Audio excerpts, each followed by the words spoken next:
Mais je me suis dit que le sujet gabonais, la bataille de notre peuple africain au Gabon, méritait que nous nous arrêtions un peu sur une révélation croustillante, une révélation tonitruante, bouleversante, qui est tombée sur les tabloïds hier, après la publication d'une interview de TV5, dans laquelle une journaliste française de TV5 interroge l'opposant, le jusqu'ici apparemment opposant gabonais, le professeur Ondo, celui qui a battu dans les urnes Ali Bongo à l'élection présidentielle l'année passée.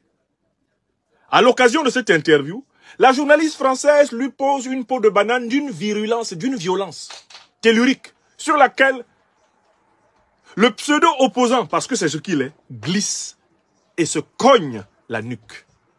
D'une manière affligeante, qui révèle le poteau rose, les raisons pour lesquelles le peuple gabonais est captif de la dictature du général néocolonisé du valet france-africain, Brice Clotaire Oligui Nguema. Ces raisons apparaissent alors d'une manière encore plus crue, où l'on se rend compte que celui qui était supposé incarner la résistance de l'opposition est un vendu, et qu'en fait le Gabon est captif, que ce soit de la part de son principal opposant civil affiché, de la part du général surgi de la garde présidentielle pour contrôler le pouvoir, ou de l'ancien parti au pouvoir, toujours au pouvoir, le PDG, le Gabon est captif d'une classe politique corrompue, de tous bords pratiquement, corrompue.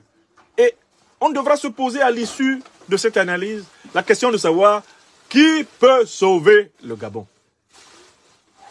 Est-ce que il y a des chances dans la classe politique gabonaise actuelle qu'il y ait des forces saines, des forces pures, qui soient capables de conduire le peuple gabonais hors de la géhenne, hors de l'enfer dans lequel Léon Ba, Omar Bongo, Ali Bongo et maintenant Brice Clotaire Oligui Nguema, le général Dansoman de Libreville, l'ont enfermé.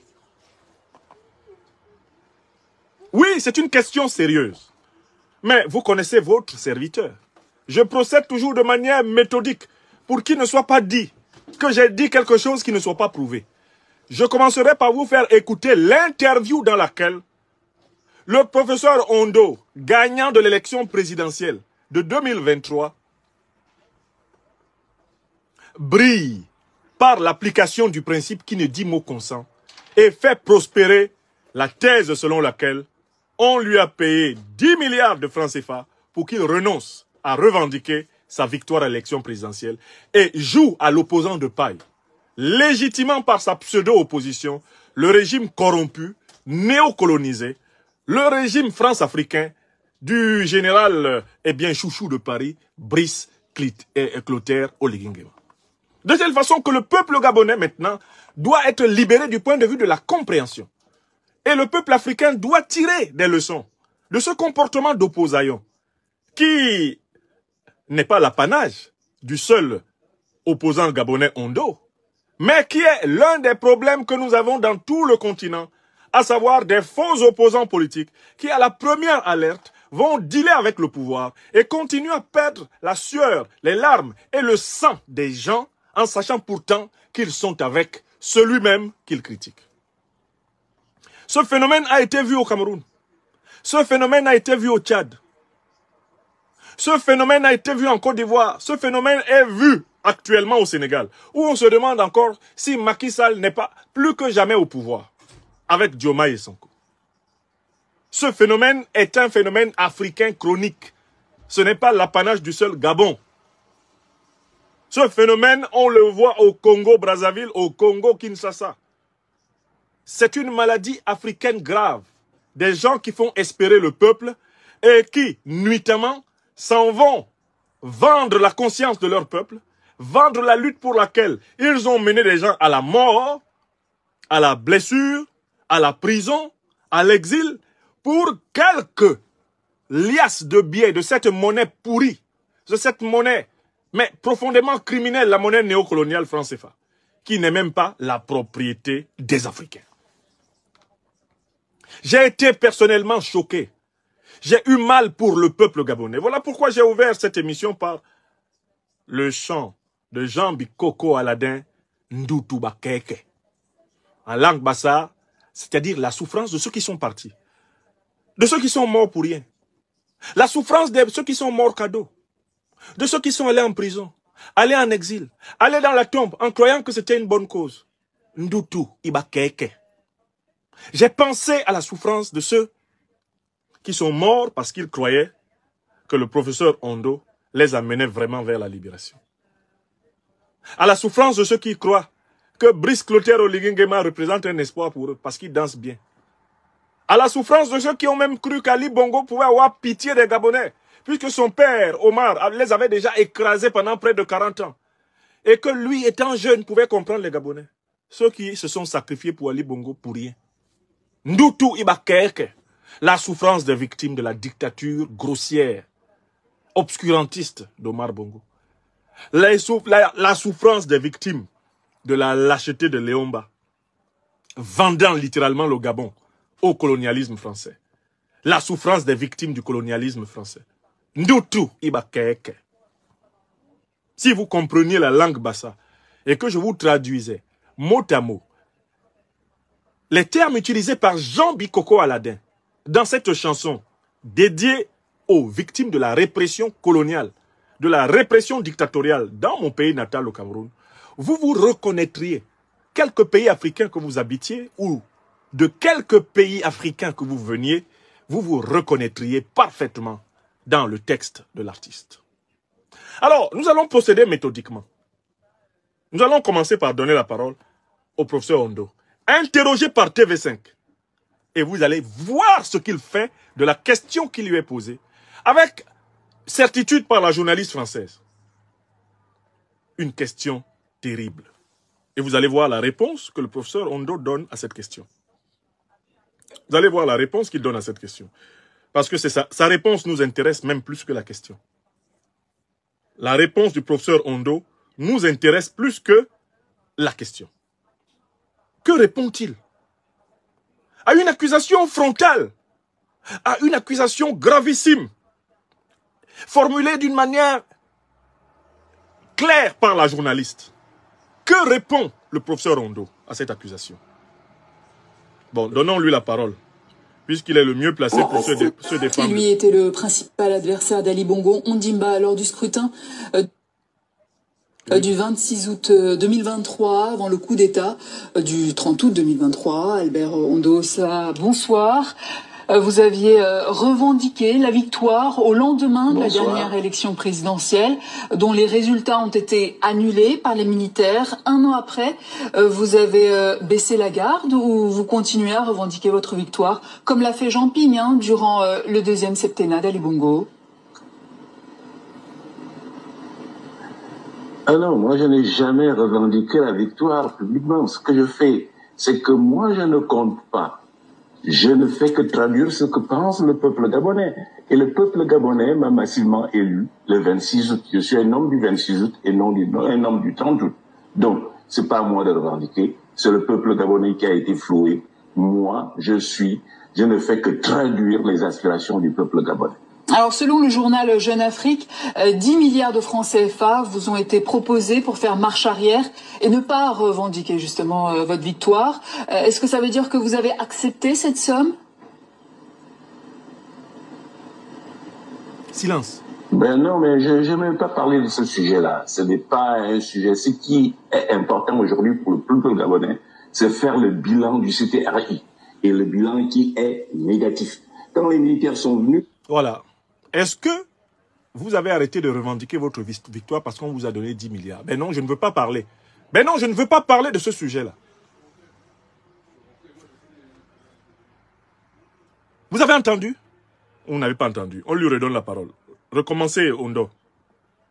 La question. Du peuple gabonais. Alors, selon le journal Jeune Afrique, 10 milliards de francs CFA vous ont été proposés pour faire marche arrière et ne pas revendiquer justement votre victoire. Est-ce que ça veut dire que vous avez accepté cette somme? Silence. Ben non, mais je n'ai même pas parlé de ce sujet-là. Ce n'est pas un sujet. Ce qui est important aujourd'hui pour le peuple gabonais, c'est faire le bilan du...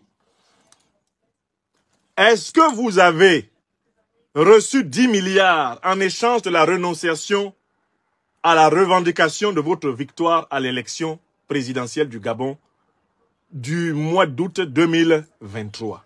Réponse, ben non, je ne voudrais pas répondre à ce sujet-là. Je ne veux pas en parler. Qu'est-ce que cela signifie en pure logique, en rhétorique? Cela signifie que l'accusation de la journaliste est considérée comme vraie. Et que la stratégie choisie par le professeur Ondo, c'est de botter en touche la question et de passer à autre chose. Précisément parce qu'il reconnaît avoir perçu l'argent. Il reconnaît avoir perçu l'argent. On vous demande, est-ce que vous avez été payé 10 milliards par le pouvoir CTRI d'Oligui Nguema pour renoncer à revendiquer votre victoire à l'élection présidentielle contre Ali Bongo? Monsieur répond, je ne veux pas parler, non, je ne veux pas parler de cette question. Alors qu'il était simple de dire, je n'ai reçu aucun franc CFA. Je n'ai jamais été payé par Oligui Nguema pour renoncer à ma victoire à l'élection présidentielle. Si Ondo est incapable de le dire, vous savez pourquoi? Je vais vous faire maintenant les hypothèses. D'abord, il est incapable de le dire parce que c'est vrai.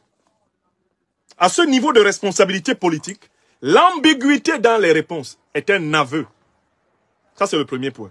Deuxièmement, il est incapable de le dire parce que, connaissant Oligui Nguema et la France-Afrique, ils ont filmé. Ils ont sans doute toutes les images de la scène où ils lui ont donné l'argent. Il vous souvient très bien qu'au mois d'août 2023, il y a des images fraternelles très fortes entre Oligui Nguema et le professeur Ondo, dans la maison du professeur Ondo. Ils se tiennent la main, littéralement en chaîne d'union, tous ensemble, après avoir conversé longuement en tête à tête. Donc, en fait, le professeur Ondo que vous voyez là, il sait très bien qu'Oligui Nguema a les preuves qu'il lui a donné 10 milliards. Et c'est parce qu'il sait que ces preuves existent. Et c'est pour ne pas pousser Oligui Nguema à faire sortir les preuves, toutes les preuves publiquement, qu'il n'ose pas nier qu'il ait reçu 10 milliards. Et ceci nous permet donc de comprendre pourquoi Oligui Nguema est aussi sûr de lui. Pourquoi Oligui Nguema danse partout. Il danse sur les toits, il danse dans les cours communes, il danse dans les rues, il danse dans les rigoles, il danse dans les stades, il danse au palais présidentiel, il danse dans les casernes, il danse dans les Nganda. Pourquoi Oligui Nguema danse-t-il tant? Mais parce qu'il sait qu'il a payé, il a acheté la présidence. Il a acheté la présidence du Gabon. Celui qui a battu Ali Bongo dans les urnes a accepté de prendre 10 milliards en échange du statut d'opposant de pacotille. Voilà l'une des clés de la compréhension de la situation politique gabonaise qui nous est donnée. Oui ou non? Mais je passe à un deuxième niveau d'analyse. Écoutez, pourquoi TV5 pose cette question au professeur Ondo, V. Ondo? Pourquoi TV5 lui pose cette question?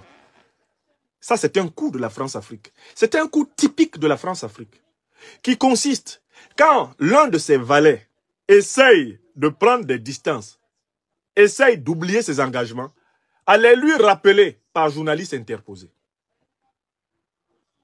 Le deal de 10 milliards, il n'est pas connu que de Oligui Nguema. Il n'est pas connu que du professeur MV. Ce deal est connu jusqu'à Paris. Et il a été parrainé jusqu'à Paris. Parce que qui fabrique le CFA? Qui est le propriétaire de cette monnaie? Le CFA n'est pas une monnaie africaine. C'est une monnaie française. Celui qui tire les billets de CFA, c'est l'État français. Parce que le franc CFA est une monnaie française créée par De Gaulle. Par décret de De Gaulle. Le décret existe. Ce n'est pas une monnaie africaine. Qui possède la planche à billets du franc CFA? C'est-à-dire qui fabrique le franc CFA neuf? Mais c'est l'État français. Donc, on ne peut pas donner l'argent français à un opposant gabonais sans l'accord des propriétaires de l'argent français. Alors, 10 milliards, une somme d'une telle importance, dans un pays comme le Gabon, qui, à peine avec 1 million d'habitants, continue de voir 60, 70, 80% de sa population en difficulté socio-économique. Est-ce que vous vous rendez compte qu'il s'agit d'un très grave crime économique? C'est un crime économique. Encaisser 10 milliards pour toi seul, un individu, en échange d'une élection, c'est-à-dire de l'expression de la souveraineté du peuple. Mais c'est de la haute trahison. C'est de la haute trahison. Je ne sais pas ce que... Je n'ai pas étudié le droit gabonais, la loi gabonaise, mais ça, c'est un acte de haute trahison.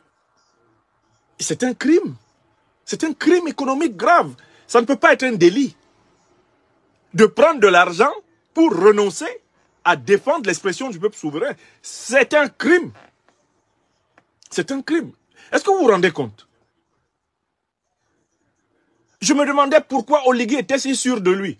Mais Oligui est très sûr de lui parce que le seul qui pouvait revendiquer une légitimité populaire, démocratique, directe face à lui, et qui y a renoncé curieusement, c'est le professeur Mvé Ondo. Pourquoi Mvé Ondo est-il dans l'ambiguïté? Le matin, il embrasse Oligui, et puis quand il a l'occasion, il glisse une petite phrase critique. Pourquoi est-il dans l'ambiguïté? Parce que sa bouche est pleine. Voilà qu'une journaliste française lui demande. Vous avez pris 10 milliards, oui ou non? Il dit que je ne veux pas parler de ça. Qui ne veut pas parler de ça applique le principe qui dit qu'il ne dit mot consent. Il s'agit d'un acte de reconnaissance et de consentement. Alors, les officines de la France-Afrique, une fois qu'elles vous ont corrompu, conservent les preuves de la corruption. Et quand vous commencez à l'ouvrir, à parler un peu fort, qu'est-ce qu'ils font? Ils sortent les preuves. Jeune Afrique, c'est la caisse d'enregistrement de la France-Afrique. TV5, ça fait partie des médias par lesquels l'idéologie france-africaine se déploie. Donc, en fait, le professeur Ondo a été amené dans cette émission. On ne lui a même pas dit qu'on allait lui poser cette question. Quand on la lui a posée, il a failli faire une crise cardiaque. J'espère que vous avez noté le silence de cimetière qui a suivi la question de la journaliste. Pourquoi Mvé Ondo a-t-il été incapable de répondre spontanément? Mais parce qu'il était choqué. Ce vieillard a failli faire une crise cardiaque. Il a fait une hypertension artérielle quand cette question lui a été posée. Parce qu'il a compris que c'est un coup d'Oligui Nguema et de ses patrons parisiens. Le coup, Mvé Ondo pensait que le coup ne viendrait pas. Parce qu'il pensait que jusqu'ici, il se comporte conformément au deal. C'est-à-dire, bon, il fait semblant d'être opposant, mais sur le fond, il laisse Oligui gouverner. Vous avez vu par exemple le sophisme, le faux raisonnement par lequel il dit que lui ne revendique pas l'élection présidentielle. C'est la responsabilité du peuple gabonais. Mais monsieur Mvé Ondo, est-ce que c'est le peuple gabonais qui a reçu 10 milliards? Est-ce que, même si Oligui s'était mis au carrefour avec 10 milliards pour partager aux 1 million de Gabonais là, est-ce que ça là, ça serait même pas une bonne raison de le laisser être président? Imaginons même qu'Oligui ait pris l'argent qu'il a fait donner à Mvé Ondo, qu'il se mette au carrefour central là à Libreville. Tous les 1 500 000 Gabonais, maximum 2 millions de Gabonais qui existent, on divise 10 milliards par 1 million de Gabonais. Vous ne pensez pas que les Gabonais seraient contents? Si Oligui même avait commencé son coup d'État par une distribution de la somme de 10 milliards au peuple, est-ce qu'Oligui sait qu'il serait un putschiste populaire? Vous voyez à quel point les Africains ont cultivé la haine de leur peuple? Toi, un seul individu, tu prends 10 milliards. Il y a 1 500 000 Gabonais. Et parmi eux, au moins 1 million qui croupissent dans la misère. Tu ne vois même pas que, si tu prends même ces 10 milliards, Mvé Ondo, tu dois sortir au carrefour, dire, bon, nous sommes tous des Gabonais, je laisse Oligui gouverner, venez, on va partager. Il m'a donné 10 milliards, venez, on va partager ça à tous les Gabonais. Dites à Oligui même de venir prendre sa part dedans, s'il veut. Divisez-moi ces 10 milliards pour tous les Gabonais. Moi, je ne veux pas prendre l'argent de tous les Gabonais. Et dire aux Gabonais, allez revendiquer votre victoire. Est-ce que vous voyez la méchanceté qu'il y a dans l'argument du professeur Mvé Ondo? C'est méchant de sa part de dire, moi je ne revendique aucune présidentielle. C'est le peuple gabonais qui doit aller revendiquer. Est-ce que c'est au peuple gabonais qu'on a donné 10 milliards? Pourquoi vous vous moquez des Africains de cette façon?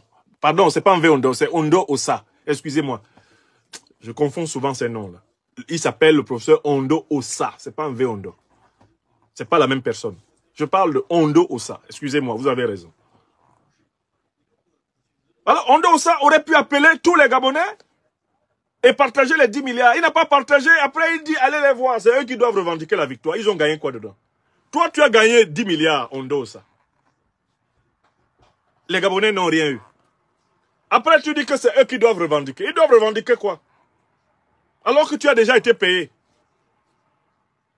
Même quand on calcule ce que tu pouvais gagner en tant que président pour un mandat de 5 ans, quelle que soit la qualité du salaire du président gabonais, tu n'es pas supposé gagner 10 milliards en 5 ans parce que tu es président du Gabon. Le salaire du président du Gabon, là, ne lui permet pas de gagner 10 milliards de CFA en 5 ans, si c'est un président honnête. Toi, on te donne 10 milliards pour être opposant de paille. Et ensuite, tu dis devant la presse française, « Oh, moi, Ondo Ossa, c'est pas mon problème. Je ne revendique pas la présidence. C'est les Gabonais qui m'ont élu. S'ils veulent, qu'ils aillent revendiquer. » Ça, c'est l'œuvre du démon. C'est une œuvre de démon. Et je dois la dénoncer. Parce que dans l'analyse de la situation politique gabonaise, j'ai toujours souligné pour ma part le fait que c'est vous qui aviez gagné l'élection. Et que si Oligui Nguema était quelqu'un qui voulait respecter la justice, il aurait mis l'armée à votre disposition. Un peu comme en 2000, en octobre 2000, en Côte d'Ivoire, Laurent Gbagbo est confronté au général Robert Gueye. Laurent Gbagbo bat le général Robert Gueye dans les urnes. Robert Gueye veut confisquer le pouvoir, mais l'essentiel de l'armée ivoirienne se met à la disposition de celui qui a gagné l'élection. C'est comme ça que Laurent Gbagbo a exercé le pouvoir. Donc si Oligui Nguema était un général républicain respectueux de l'expression du peuple gabonais, il aurait mis, justement, grâce à la force de contrainte de la garde présidentielle gabonaise, qui était l'unité la mieux armée, il aurait mis toute l'armée au service du président élu. Il n'a pas mis l'armée au service du président élu, il a volé le pouvoir. Mais il n'a pas seulement volé le pouvoir au peuple gabonais, il a volé le pouvoir au peuple gabonais en complicité avec celui qui a battu Ali Bongo dans les urnes. C'est trop grave ça.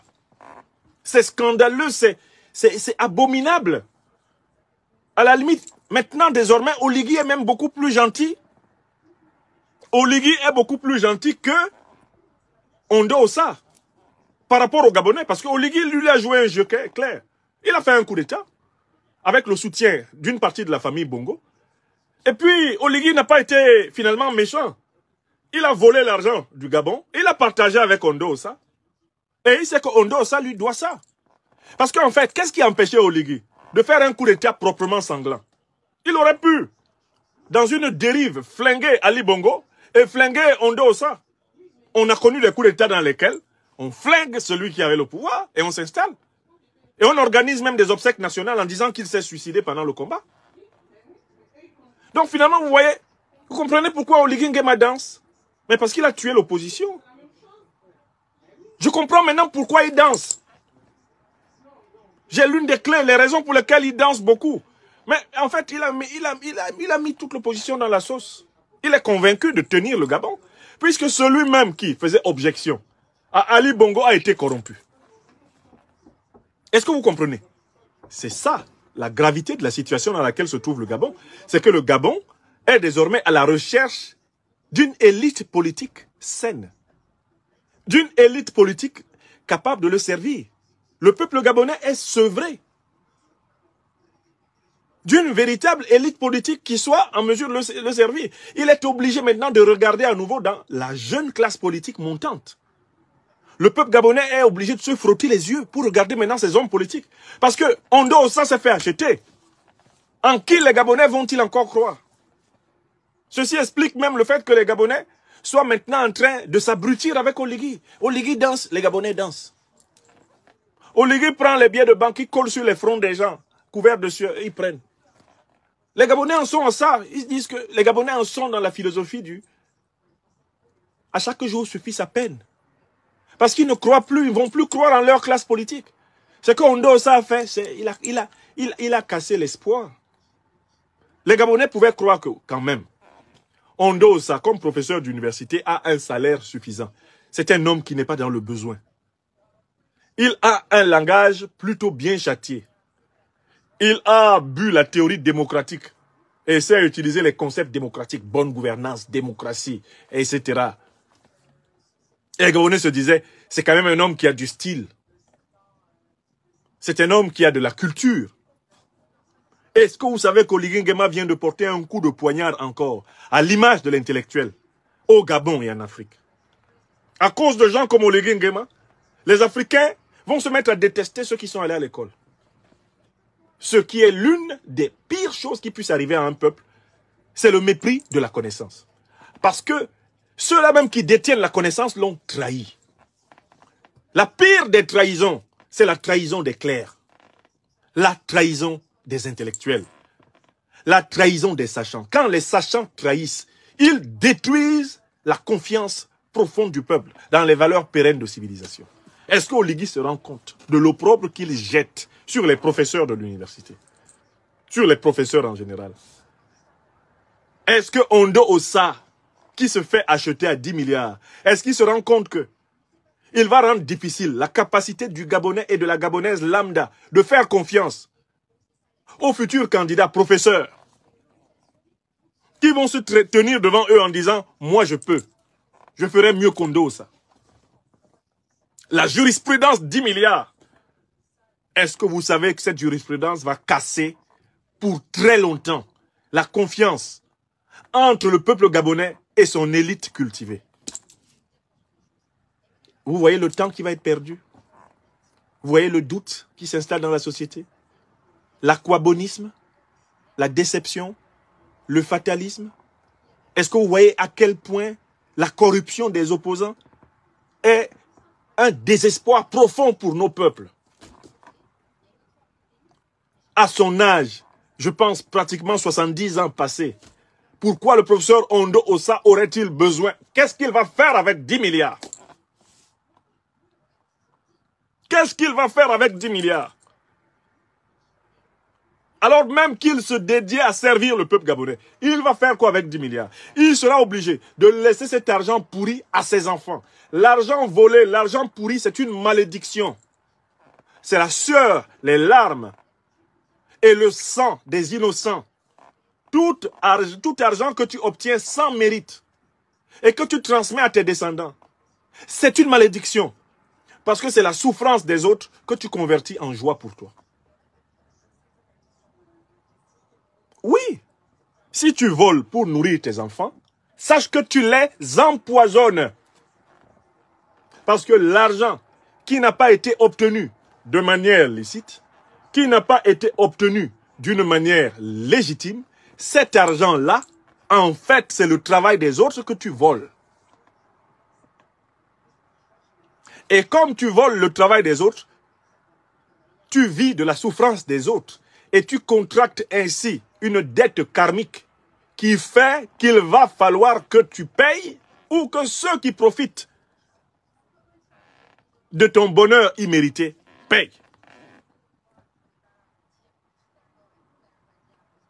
Donc, je voulais vraiment appeler le peuple gabonais à entrer dans une période de questionnement, d'introspection, une période de discernement, à regarder sa classe politique et à identifier dans toutes les forces vives de la société gabonaise les individualités, les organisations panafricanistes, révolutionnaires, traditionnelles, morales et spirituelles saines qui peuvent constituer le sillon dans lequel un Gabon prospère, libre, un Gabon heureux pour toutes les Gabonaises et tous les Gabonais, eh bien, sera concevable. Cette révélation qui est tombée hier, 29 août, sur TV5, cet aveu de taille du professeur Ondo Ossa, incapable de démentir qu'il a reçu la somme de 10 milliards pour renoncer à la revendication de sa victoire. Cet aveu vient déchirer le cœur de toute Gabonaise, de tout Gabonais sincère. C'est une humiliation continentale pour la classe intellectuelle africaine. C'est une abomination spirituelle pour les peuples africains en lutte contre les satrapes. Il faut que le professeur Ondo Ossa rende l'argent parce qu'il ne l'a pas fini. Il n'a pas bouffé 10 milliards. Il n'a pas bouffé 10 milliards en un an. Oui, mes conclusions sont que le professeur Ondo Ossa doit aller récupérer l'argent qu'on lui a donné et aller le déposer au trésor public du Gabon. Publiquement. Même s'il reste en cet argent-là, 7 milliards, Ondo Ossa, rendez au peuple gabonais son argent. Une autre manière de rendre cet argent, ce serait d'organiser une distribution publique de cet argent au peuple gabonais. Vous prenez, même s'il reste 7 milliards, vous avez déjà placé 2. Ondo Ossa, vous avez une seule responsabilité maintenant. C'est organiser un partage de l'argent du peuple gabonais à tous les Gabonais. Vous dites que c'est le peuple gabonais qui doit aller revendiquer sa victoire. Or, vous avez déjà encaissé l'argent du peuple gabonais. Rendez au peuple gabonais son argent. Et vivez de votre retraite de professeur. Ça, c'est la première chose que je dis. Il faut que toutes les Gabonaises et tous les Gabonais qui ont jamais un jour élu, voté pour le professeur Ondo Ossa, lui demandent leur part de l'argent. Vous prenez la population du Gabon et vous divisez la somme de 10 milliards de CFA par le nombre de Gabonaises et de Gabonais vivants. Et chacun s'en va dire à Ondo Ossa, même à part ici. Mais ma part ici. Ça, c'est la première chose. Les Gabonais ont là un motif de revendication légitime. Ondo Ossa rembourse. Mais on ne peut pas demander à Ondo Ossa de rembourser sans demander à Oligui Nguema de démissionner. Tout le charabia, tout le verbiage que le général Dansoman Oligui Nguema sert aux Gabonais est basé sur un acte de corruption exécrable. Il a acheté l'élection gabonaise chez Ondo Ossa. Les Gabonaises et les Gabonais doivent dire à Oligui Nguema, tu t'es permis d'acheter notre souveraineté avec notre argent. Démissionne, on ne veut plus te voir. Tu n'es pas un militaire patriotique, républicain. Tu es un militaire corrompu et corrupteur. Ne viens plus danser devant nous. Partout où Oligui Nguema passe au Gabon, on doit lui dire 10 milliards. 10 milliards, veux ma monnaie. Oligui, veux ma monnaie.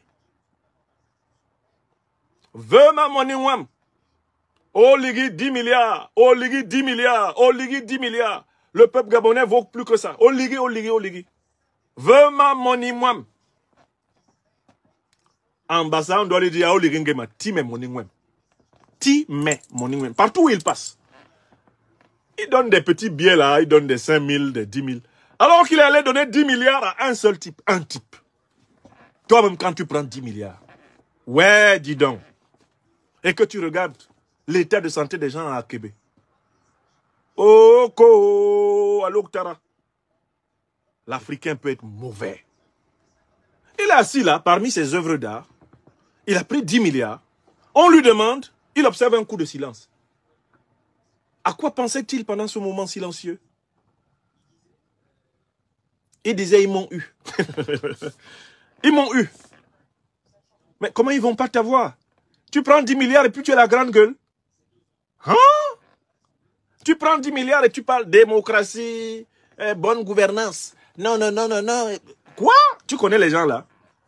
Idriss Déby vous avait prévenu ici que ceux qui ont violé la constitution du Tchad pour l'imposer comme dictateur à la tête du Tchad, ce sont les mêmes qui, dans leurs médias, s'organisent pour le critiquer.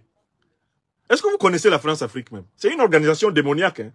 Une fois qu'ils t'ont corrompu, ils te torturent en rappelant qu'ils t'ont corrompu. C'est leur méthode pour te tenir.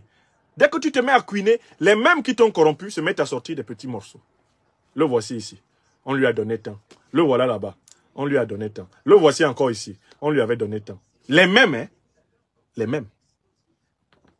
Les mêmes qui t'ont corrompu. C'est ce qu'ils disent. Hein? Oui! Idriss Déby a dit dans une vidéo très célèbre ici que De Paris, on lui a envoyé un constitutionnaliste, Charles Debache, qui est venu modifier la constitution tchadienne pour l'installer comme président à vie du Tchad. Il a dit qu'il ne voulait pas, on a forcé. On l'a imposé à la tête du Tchad. Il n'a même pas mené campagne. On a dit qu'il a gagné. Bon, comme lui aussi ne pouvait pas aller ailleurs, il est resté président. Mais à son grand étonnement, Jeune Afrique, TV5, France 24 se mettent à le critiquer en disant que lui, Déby, il est un dictateur. Mais Déby dit, mais c'est vous qui m'avez installé, non? Ce n'est pas vous qui m'avez installé. C'est vous-même. Et puis c'est encore vous qui venez me critiquer. Mais ça c'est diabolique, c'est satanique. Donc vous me manipulez contre mon peuple et vous manipulez mon peuple contre moi. Et dans tous les cas, c'est toujours vous qui gagnez. C'est ce qui se passe au Gabon. On corrompt Ondo Ossa. Ondo Ossa essaye quand même de couiner parce qu'il doit quand même donner l'impression d'être toujours un opposant. Ensuite, on vient dire qu'on l'a corrompu. On dit ça sur TV5. Alors, vous avez pris 10 milliards. Jeune Afrique a dit ça. Vous avez pris 10 milliards. Et Ondo Ossa regarde le ciel et dit, je suis mort. Maouya. Maouya. Je suis mort. Ils m'ont livré. Mais il aurait dû savoir que ces gens-là, c'est ça leur méthode. Ils n'ont pas d'amis. Et Oligui Nguema est dans le coup. Oligui Nguema est à l'origine de la fuite. Et si Ondo Ossa continue à couiner pour dire qu'il n'a rien eu, la vidéo va sortir. L'audio va sortir. La scène où on lui donne l'argent va sortir. Hein? La scène même où on lui donne l'argent, là va sortir. Hein? Est-ce que vous comprenez? Le monde est méchant. Hein? Le monde est très méchant. Donc en fait, quand vous êtes opposant africain, vous devez choisir dès le départ. Soit vous êtes opposant et vous n'acceptez jamais d'être corrompu par le pouvoir, et tout se passera à peu près correctement pour vous, même si vous n'êtes pas riche, vous mourrez digne. Soit vous êtes opposant et vous vous faites acheter par un pouvoir, et à ce moment-là, vous êtes en danger. Parce qu'à tout moment, sachez que ce pouvoir va sortir les preuves qu'il vous a achetées. C'est la leçon qu'il faut tirer. Et il faut le dire à tous les opposants africains. L'opposition est une posture très exigeante. Elle demande beaucoup de courage. Et le pire ennemi de l'opposant, ce n'est pas le pouvoir, c'est lui-même. Ce sont ses propres tentations. Si tu es soumis facilement à tes propres tentations, tu ne peux pas mener une carrière d'opposant fructueuse. Parce qu'en fait, les offres alléchantes qui seront faites sur le chemin finiront par te faire succomber et on aura le bâton avec lequel on va te battre furieusement. Puisqu'on va juste démontrer que celui-là qui vous a amené à contester, à détester, à faire ceci, eh bien voici ce qu'il est. Nous qui nous opposons aux dictatures, nous devons faire un très grand effort de distanciation critique envers les faveurs de cette dictature. C'est la condition pour notre crédibilité face aux populations que nous prétendons amener à un monde meilleur. Voilà la leçon que M. Ondo doit tirer. Le peuple gabonais doit donc demander la démission d'Oligui Nguema et le remboursement de son argent à Ondo Ossa. C'est très simple parce que, en fait, Oligui Nguema et Ondo Ossa, c'est le même pouvoir. Ondo Ossa dit toujours c'est la dynastie des Bongo. Il en fait partie. Le fait qu'il ait accepté cette corruption fait de lui un membre de la dynastie des Bongo. C'est la vieille politique, la vieille bongolitique qui se poursuit, y compris à travers Oligui Nguema. Voilà la vérité. Et je tenais à partager ça avec vous. Je tenais vraiment à partager ça avec vous, à partager cette tristesse de voir qu'en fait, finalement, le blocage du peuple gabonais vient de la trahison de l'opposition gabonaise.